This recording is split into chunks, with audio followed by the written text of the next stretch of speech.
Magandang hapon mga kaibigan, maligayang pagbabalik po sa ating YouTube channel. So latest weather update po tayo ngayong hapon ng Lunes, March 25, 2024. Pero bago tayo magpatuloy, pa-like and subscribe naman po yung pahit ng notification bell para ma-notify ka sa ating mga daily and latest weather update. So mga kaibigan, ang hypnosis po natin galing po sa Pag-asa. Meron pa rin po tayong easterlies or etong mainit na hangin galing sa Karagatang Pasipiko na nakakaapekto po sa ilang bahagi po ng eastern section po ng ating bansa, Luzon, Visayas at Mindanao. As of now mga kaibigan, wala pa naman po tayong bagyong binabantayan sa loob ng Philippine Area of Responsibility.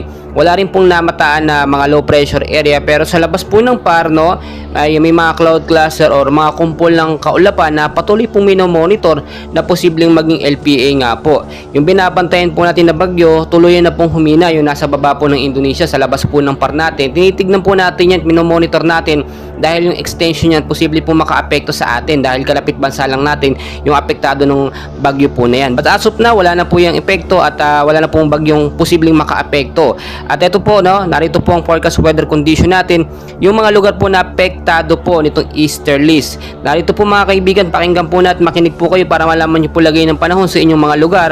Forecast weather condition sa area po ng Bicol Region, Eastern Visayas at Caraga. Maulap po na panahon ng mararanasan dyan with isolated light rains to heavy rainfall po pagdating sa gabi.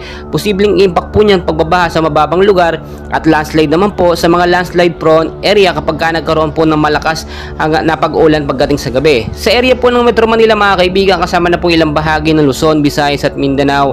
Maulap din po na panahon ng mararanasan. Posibleng hanggang bukas po yan with isolated rain showers or thunderstorm pagdating po sa gabi. Dahil po yan sa easterlies at mga localized thunderstorm, apektado pa rin po ang ilang bahagi ng Luzon at Metro Manila. Impact po posibleng pagbabaha sa mababang lugar at landslide naman po doon sa mga matataas na lugar. Ayon sa Pag-asa mga kaibigan, bago po matapos ng buwan ng Marso, posibleng isang bagyo po ang pumasok sa ating Philippine Area of Responsibility. So mas maganda nakahanda tayo anong mang oras dahil hindi nga natin masasabi ang panahon. Kahit po mainit ang kalagayan ng ating panahon ngayon, posible pa rin makapasok ang mga low pressure area or mga bagyo bago po matapos ang buwan ng Marso. So mga kaibigan, patuloy ko po kayong i-update. Please huwag kalimutan mag-like and subscribe for more weather updates. Maraming